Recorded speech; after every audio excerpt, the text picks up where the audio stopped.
September 1944, Lorraine, France. A French mayor strikes a match in his candlelit office and burns his own copy of the letter he just sent through enemy lines. The flame eats the paper in seconds. He watches it curl into ash on the stone floor, then grinds it under his boot until nothing recognizable remains. If the Germans intercept proof of what he just did, he will be shot in the town square before sunrise. His wife is in the next room, pretending she does not know. His children are asleep upstairs. And somewhere across the Moselle River, 50 kilometers west, an American general is about to read the most dangerous sentence ever sent to George S. Patton. "Do not come here. Do not enter our city. Leave us alone." Most people assume they know what happened next. They picture Patton's cigar clenched in his teeth, crumpling that letter in his fist, and ordering his tanks to roll straight through the city gates. They picture fire. They picture rubble.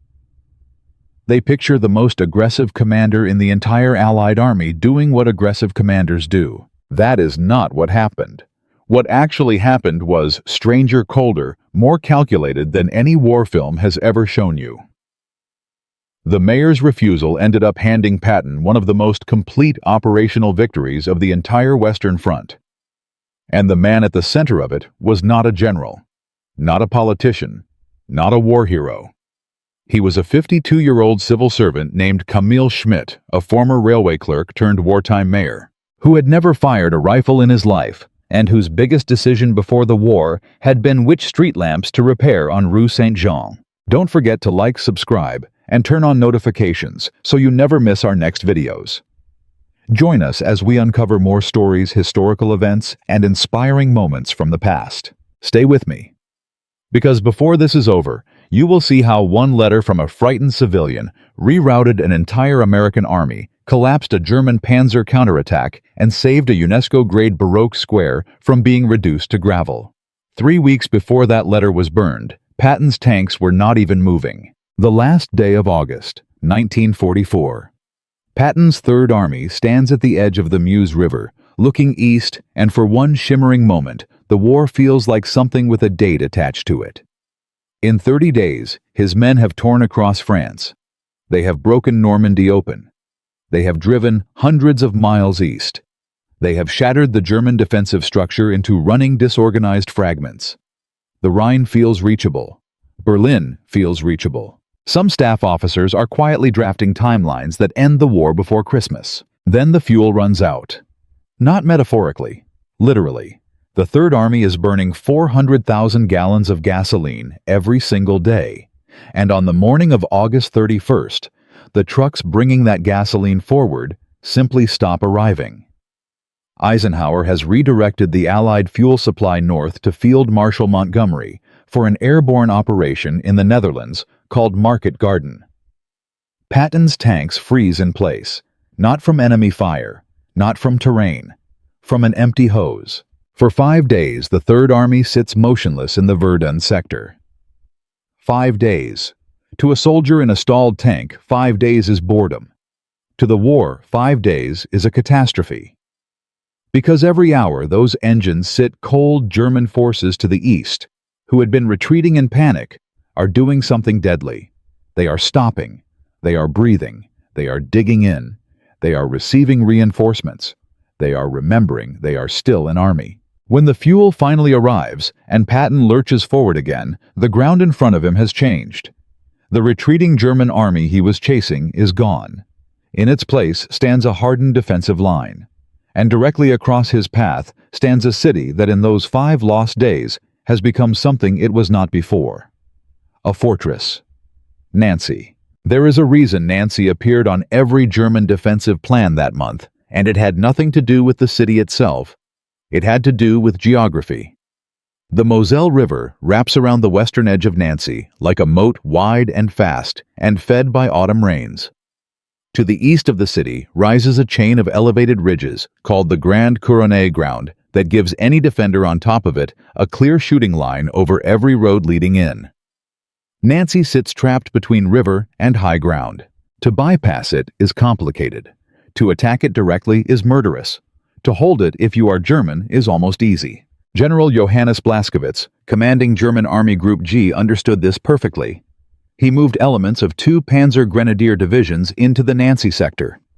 Engineers mined every bridge over the Moselle. Artillery batteries registered every approach road, meaning their gunners had already calculated the exact range and elevation needed to shred any American column foolish enough to use those roads. Nancy was no longer a city. It was a kill zone with cathedrals inside it.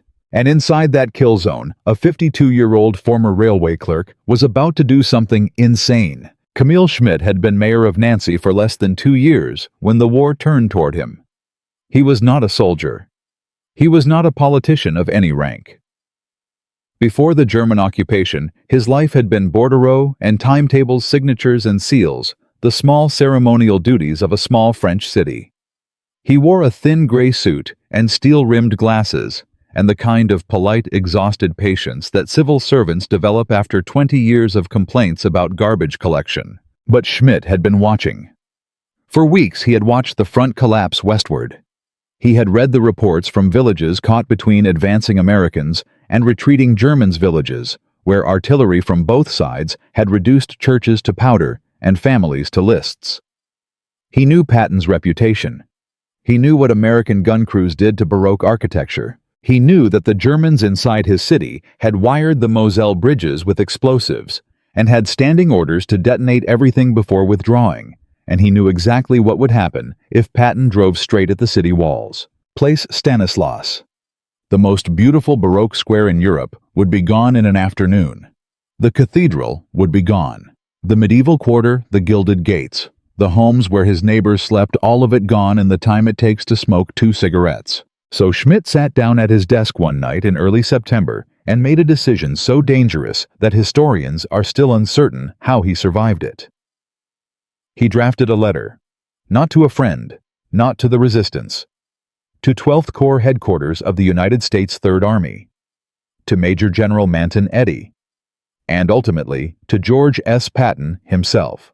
The letter said in careful, measured French that Nancy contained no significant military installations worth destroying. The German garrison was small and would withdraw if not directly threatened. The bridges and the historic architecture would be detonated by retreating German engineers if the Americans attacked head-on. Schmitt was not asking the Allies to surrender ground. He was not asking them to slow the war. He was asking the most aggressive general in the entire Allied command to do something Patton had almost never done in his career: go around. Smuggling that letter out of occupied Nancy required at least 4 resistance couriers, a forged travel pass, and a crossing of the Moselle at night. If any of them had been caught with that paper, Schmitt would have been identified within hours. The Gestapo did not need elaborate evidence. A handwriting sample would have been enough. His name was on the letter. His signature was on the letter. His seal was on the letter. He sent it anyway. And when General Eddy walked into Patton's headquarters days later with the letter in his hand and a careful suggestion that perhaps for once they should honor the request and find another route, the room went silent. Patton took the letter. He read it once. He read it again. He walked to the wall map of Lorraine and stood there for a long time without speaking. What he was about to decide would not just determine the fate of one French city.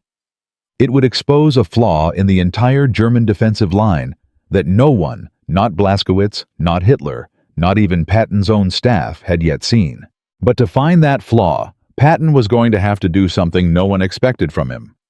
He was going to have to read a refusal as a question. He was going to have to listen to a frightened civil servant. And he was going to have to send his lead armored division into a stretch of riverbank that every American planner had already crossed off the map as too difficult, too obscure, too far south to matter. In Part 2, you will see what happened when the first crossing attempt at Pont-à-Mousson collapsed in blood and confusion. Why a rainstorm at midnight on September 11th changed everything, and how a young lieutenant colonel named Creighton Abrams was about to receive the most unusual order of his career. Because Patton was not going to attack Nancy. He was going to make Nancy irrelevant. September 1944. Nancy, France. In Part 1, you watched a 52-year-old former railway clerk named Camille Schmitt do something that should have gotten him executed. He smuggled a letter through enemy lines to George S. Patton himself, asking the most aggressive general in the Allied army to spare his city. Not to liberate it, not to attack it, to go around it. But convincing Patton was only half the battle. Convincing the men under Patton, the corps commanders, the division generals, the colonels who had just lost friends to German artillery, was something else entirely. And here is the statistic that should chill you. In the first attempted Moselle crossing, the United States 81st Infantry Division would suffer over 300 casualties in less than 48 hours. 300 men. For a piece of riverbank that in the end would be abandoned. And this is where everything got worse. Major General Manton Eddy was not Patton's enemy. He was Patton's subordinate, his 12th Corps commander, and one of the most experienced infantry generals in the United States Army. But Eddy was also careful. He had fought through North Africa. He had fought through Sicily. He had buried more men than he wanted to count, and he believed in something Patton openly mocked. Preparation. Methodical preparation. Artillery preparation. Reconnaissance preparation. A week of preparation before any river crossing. When Patton walked into Eddy's headquarters on September 4th and ordered an immediate crossing of the Moselle north of Nancy at a town called Pont-à-Mousson, Eddy pushed back. Hard. General, my divisions are stretched. The Germans have had 5 days to dig in on that far bank. If we cross there now, without proper preparation, we will lose men for no ground. Patton's response was quieter than the legends suggest. He looked at Eddy across the map table. Manton, every day we wait, that bank gets harder. The cost of waiting is not zero, it is just hidden. Eddy obeyed. He always obeyed. But he obeyed reluctantly, and reluctance in war has a measurable price. The crossing went forward on September 5th. The 81st Infantry Division pushed boats into the Moselle under a gray autumn sky, and the German defenders, who had been waiting on the heights above the far bank for exactly this kind of attempt, opened up with everything they had: machine guns, mortars, pre-registered artillery. Within hours, the riverbank was a slaughterhouse. Men drowned trying to swim back. Engineers died trying to lay pontoons. By nightfall, the assault had collapsed, and the survivors were crawling back to the western bank with nothing to show for it. Eddy wanted to stop. Patton refused. The American commanders began arguing in front of their staff officers, voices rising, maps being slapped. Patton was on the verge of relieving Eddy from command. The press would have had a field day. The Third Army was hours away from a public command crisis. And then someone walked into the room who almost no one expected. Lieutenant Colonel Bruce C. Clark was 43 years old, a combat command leader in the 4th Armored Division, and he carried something in his briefcase that nobody had asked him for. A reconnaissance report, compiled by his scouts. Detailing a stretch of the Moselle 30 kilometers south of Nancy near a small town called Dieulouard, where the riverbank dropped lower, the current ran slower. And German defensive positions were noticeably thinner because the High Command had concentrated everything to the north and the east. Clark believed Schmitt's letter. Not the politics of it, the geography of it. If the mayor was right that Nancy itself was a trap, then the way to make Nancy irrelevant was to cross somewhere the Germans had not bothered to fortify. Clark had served under Patton in earlier campaigns. He knew how to pitch an idea to a man who hated long pitches. He put the reconnaissance report on the map table and said exactly 9 words. General, the door is open. Just not at Nancy. Patton stared at the map for almost a full minute. Then he turned to Eddy. We cross at Dieulouard. Tomorrow night. No artillery preparation. Surprise is the preparation. The conditions were brutal. They had one attempt. If it failed, the entire southern flank of the Third Army would be exposed, and Patton would have spent his political capital with Eisenhower for nothing. The 4th Armored Division had to move 30 kilometers south in complete radio silence by moonlight, with engineers carrying pontoon sections strapped to trucks that were never designed to carry them. The night of September 11, 1944, came down over Lorraine like a curtain. And it brought rain. Not light rain. A torrential autumn downpour that reduced visibility to less than 50 meters and turned every road into a ribbon of mud. To Eddy, watching from his command post, the weather was a disaster. To Bruce Clark and to Patton, it was a gift. The men of the 81st Infantry Division reached the riverbank at Duluar just after midnight. There was no artillery barrage. There was no flare. There was nothing but the hiss of rain on water and the soft scrape of boats being eased into the current. The first wave of infantry pushed off in absolute silence. On the far bank, the German sentries, hunched in their foxholes against the storm, heard nothing over the drumming of the rain on their helmets. The first boat touched the eastern shore at approximately 100 hours. The second boat. The third. A platoon was on the far bank before a single German rifle had been fired. The lead sergeant, a man named Walter Holtz from Pennsylvania, would later say that he climbed out of the boat expecting to die in the next 10 seconds, and instead found himself standing on wet grass with no one shooting at him. By 0300 hours, an entire infantry battalion was across. By dawn, the engineers had a treadway bridge under construction. The bridge was a marvel of improvised engineering sections of steel laid across pontoons by men working waist-deep in cold river water under sporadic fire that began only when the Germans finally realized what was happening 4 hours too late. By the morning of September 12th, the first Sherman tanks of the 4th Armored Division were rolling across the Moselle. When the first reports reached Patton's headquarters, the staff officers actually cheered. It was in the dry words of the after-action report, an achievement disproportionate to the resources committed. In plain language, it was a miracle. A division that had been bleeding 2 days earlier was now standing on ground the Germans had considered unreachable. American casualties at the Duluard crossing were a fraction of the Pont-à-Mousson disaster, less than 80 men. Compared to over 300 the week before, a reduction of nearly 75% in the cost of crossing the same river. Manton Eddy walked the new bridgehead that afternoon with mud on his boots and said almost nothing. Patton, when he arrived, simply pointed east and said, "Now we go around the city." But success in a single crossing is one thing. Holding the eastern bank against a German counterattack was something else entirely. The decision was made within hours to push the entire 4th Armored Division through the Duluard bridgehead and send Combat Command A under a young lieutenant colonel named Creighton Abrams on a deep raid around the southern and eastern flanks of Nancy. The order was unusual.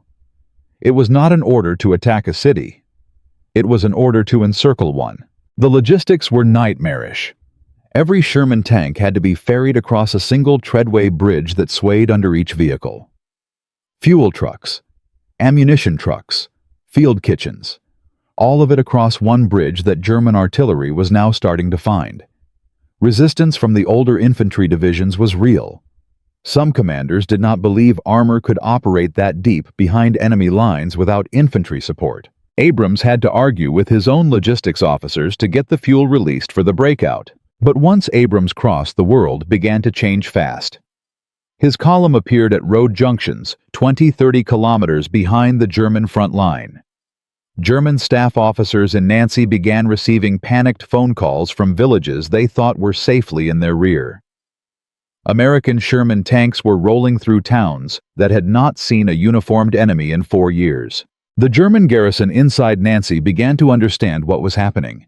They were not being attacked, they were being cut off. And then the news reached Berlin. Hitler personally ordered a counterattack. Not a small one. A major armored counterstroke using the 5th Panzer Army with fresh Panther tanks that had not been bled white in the August retreat. Brand new vehicles with armor and gunnery that outclassed anything Abrams had in his column. The orders were explicit. Crush the Duluard bridgehead. Restore the Moselle line. Save Nancy. The two forces were on a collision course east of the city, near a quiet farming town called Ericourt, where the Lorraine Plateau stretched out in autumn fog, and the soil had not seen a tank battle since 1918. In Part 3, you will see what happens when American Shermans, outgunned and out-armored, meet German Panthers in the largest armored confrontation on the Western Front of 1944.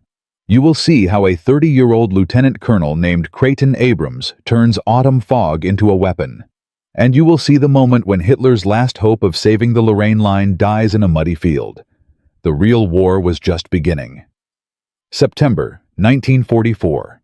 Ericourt, France. In parts 1 and 2, you watched a frightened French mayor smuggle a letter through enemy lines, an obscure lieutenant colonel named Bruce Clark find a hidden crossing at Duluard, and Patton's tanks slip across the Moselle in a midnight rainstorm.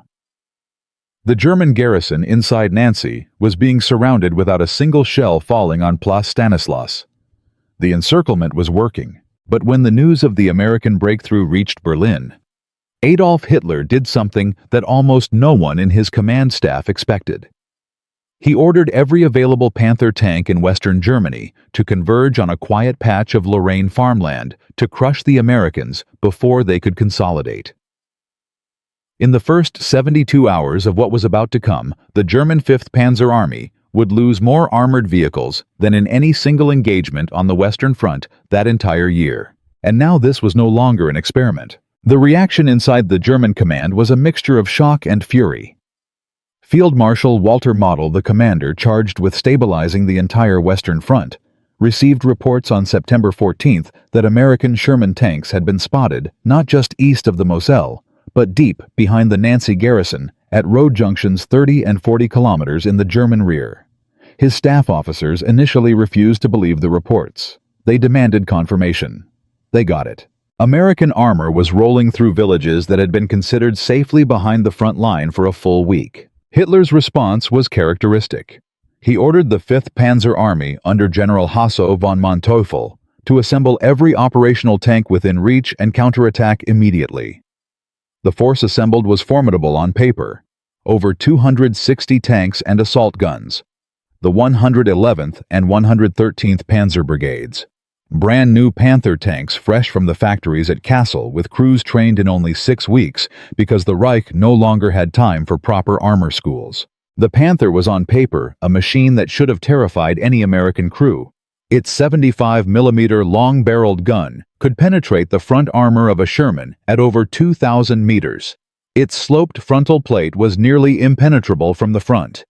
In a long-range duel on open ground, no Sherman in the United States Army had a meaningful chance against it. German tank ace Hans Stadler later wrote that his unit was told they would be hunting Americans like deer. But there was a problem the German commanders had not accounted for.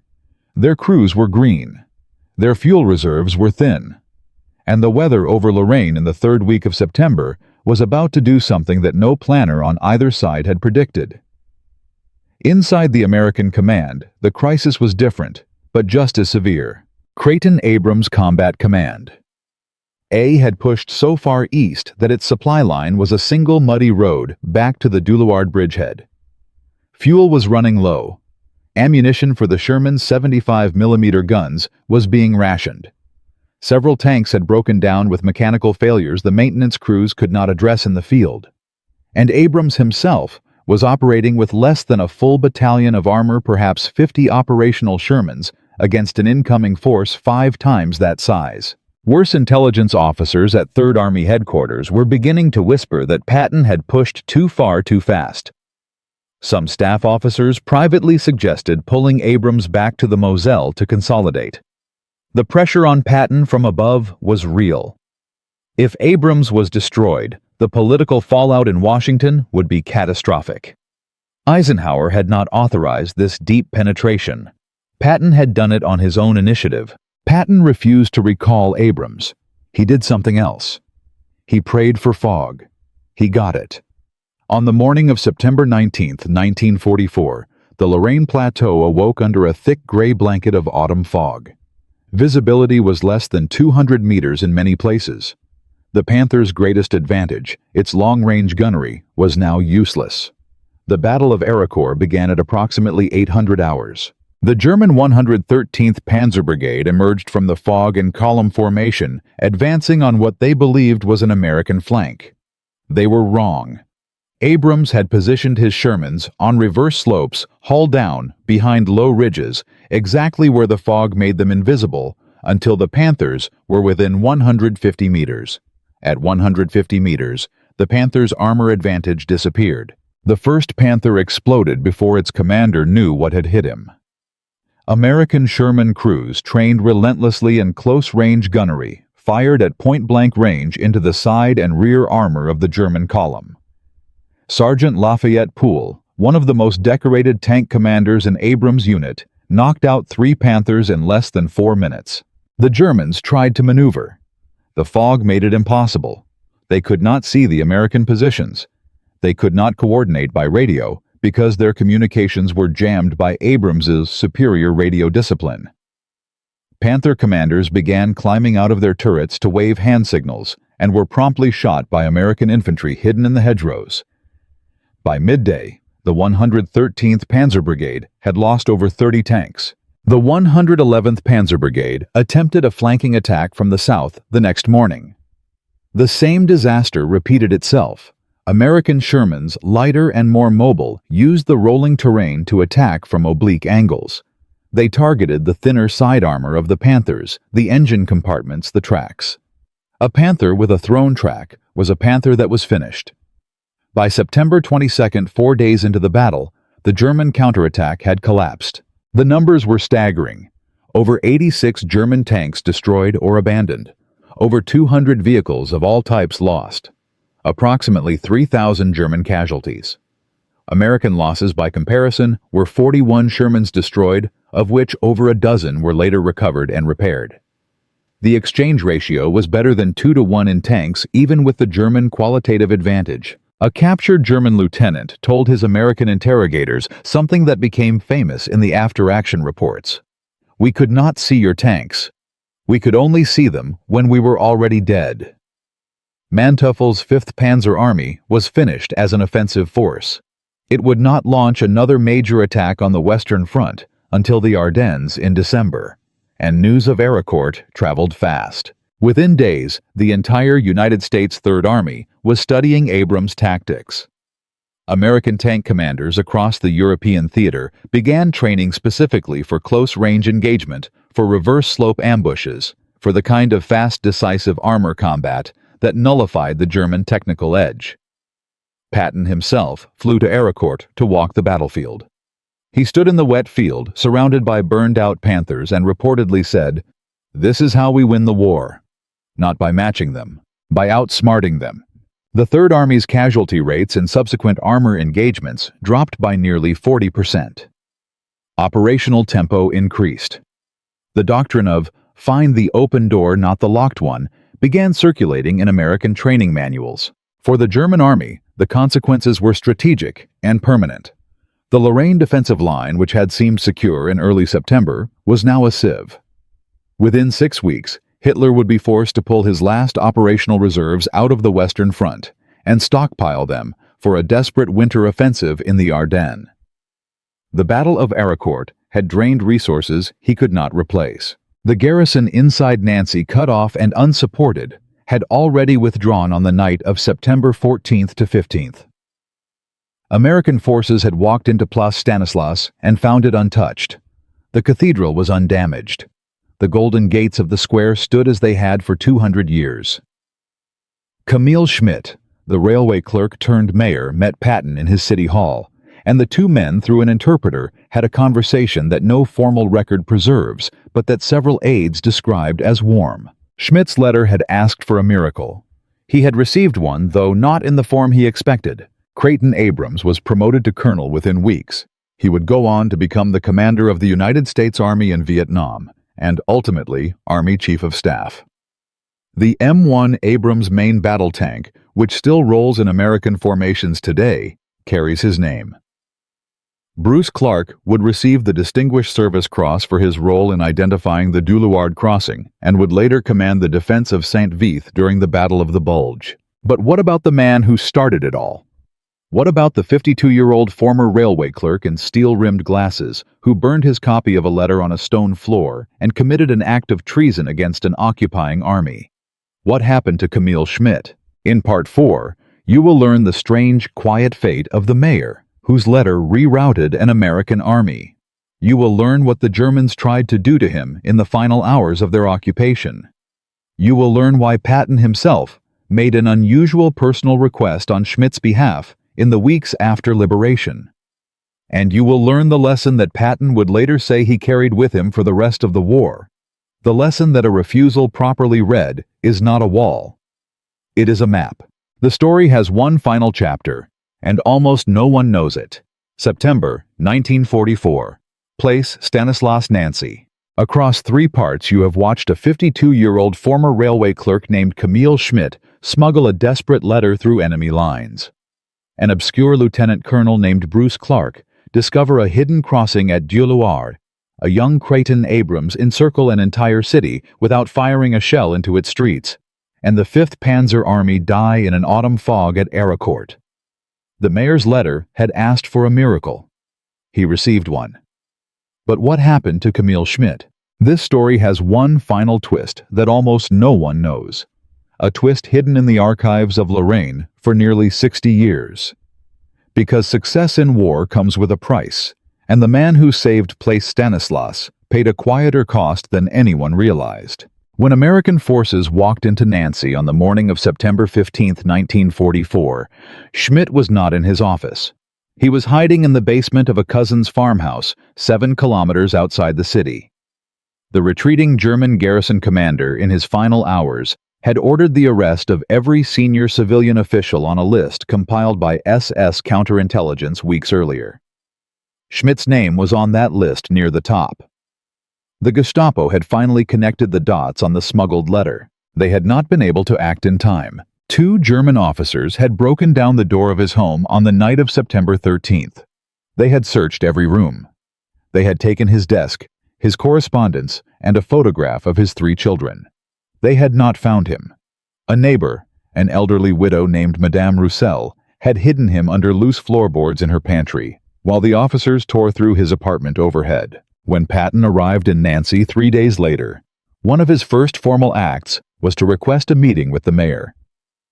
The American liaison officers searched the city for hours before locating Schmitt at his cousin's farmhouse. The interpreter who escorted him back to Place Stanislas later recalled that Schmitt arrived in the same gray suit he had been wearing for 6 days, his glasses cracked, his hands trembling slightly. Patton met him on the steps of the city hall. The general, who was famously uncomfortable with sentimental gestures, simply removed his helmet, shook the mayor's hand, and said through the interpreter, "Monsieur le Maire, your city is intact. You did this, not me." Schmitt, by all accounts, did not respond. He turned, walked across the square, knelt down on the cobblestones in front of the cathedral, and wept. But Schmidt's true legacy was not in any medal. The story of Nancy spread through the United States Army faster than the official after-action reports could catalog it. The doctrine of treating an obstacle as information, of reading a refusal as a question rather than a wall, became one of the quietest but most influential tactical principles to emerge from the Lorraine campaign. Patton's headquarters circulated a 1-page summary in late September 1944 titled simply, "The Nancy Method." It described how a fortified position could be neutralized not by direct assault, but by making its strategic function irrelevant. The principle traveled. American commanders applied it during the breakout from the Bulge in January 1945. The British studied it after the war. By the early 1950s, the United States Army War College had codified the Nancy operation as a case study in maneuver warfare taught alongside Cannae and Sedan. The Battle of Aricourt itself became the foundational case study for American armor doctrine. The principle that crew-quality radio coordination and tactical positioning could neutralize a technical disadvantage shaped the design philosophy behind every American main battle tank built since. The M48 Patton, the M60, and ultimately the M1. Abrams all incorporated lessons drawn directly from those 4 foggy days in September 1944. Today, over 10,000 M1 Abrams tanks have been built. Every single one carries the name of the man who commanded that bridgehead. Bruce Clark retired as a 4-star general after defending St. Vith during the Battle of the Bulge with the same instinct he had shown at Dieu-Loir, the instinct to find the door no one else was watching. Manton Eddy, the cautious general who had argued against Patton, came around in the end. He commanded the 12th Corps with distinction through the rest of the war, and openly credited Patton's pressure with teaching him the cost of delay. Place Stanislas itself was designated a UNESCO World Heritage Site in 1983, recognized as one of the finest royal squares in Europe. Roughly 800,000 visitors walk across those cobblestones every year. Almost none of them know that the square exists in its 18th century perfection because of a letter, a fog, a railway clerk, and a general who chose to listen. But the lesson is not really about technology. The deeper lesson of Nancy is something every great commander, every engineer, every leader has had to learn the hard way. Innovation rarely comes from the people authorized to provide it. Camille Schmitt was not a soldier. Bruce Clark was a junior officer in a hierarchy that did not normally listen to junior officers. The breakthrough at Doullard happened because Patton, despite all his bluster, was capable of one quiet, underrated discipline. He could listen. History is full of similar moments. The Mosquito bomber, designed by a small team at de Havilland over the objections of the British Air Ministry, became one of the most effective aircraft of the war. The cavity magnetron, the heart of Allied radar, was developed by two young university physicists, whose superiors initially called the design impractical. The Higgins boat, which carried American infantry onto every beach in the European and Pacific theaters, was designed by a Louisiana boat builder who had never worn a uniform. Every one of these innovations was at first called insane. The institutions that win wars, and the institutions that win in any field, are not the ones with the most resources. They are the ones with the discipline to read a refusal a setback, a failure as information, rather than as a verdict. Patton understood that the moment he picked up Schmidt's letter and walked to the map. And there is one final detail that almost no one knows. In 2003, a Lorraine historian named Jean-Pierre Husson, working through declassified American military archives, discovered something extraordinary.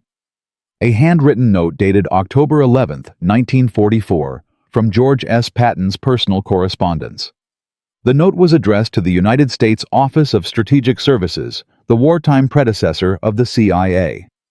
It contained a single, unusual request. Patton was asking the OSS to discreetly arrange protection for a French civilian named Camille Schmitt and his family for the remainder of the war. The note specified that the request was personal, not official, and that any costs should be billed to Patton himself. The reason given in Patton's own handwriting was 4 words. He saved his city. The OSS complied. For the next 8 months until the German surrender, 2 American intelligence officers quietly rotated through Nancy ostensibly as liaison personnel, but in reality watching the Schmitt family.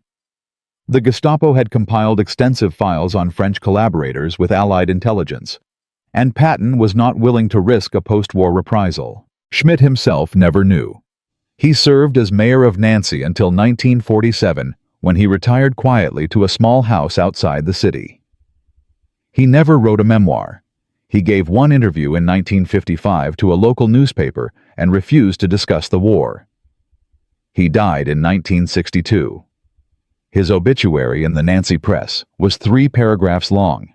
It mentioned his service as mayor. It did not mention the letter. From a railway clerk in steel-rimmed glasses with what the Allied command initially considered a naive request to one of the most complete operational victories on the entire Western Front. Camille Schmitt proved that the most important weapon in war is not the tank, the rifle, or the bomb.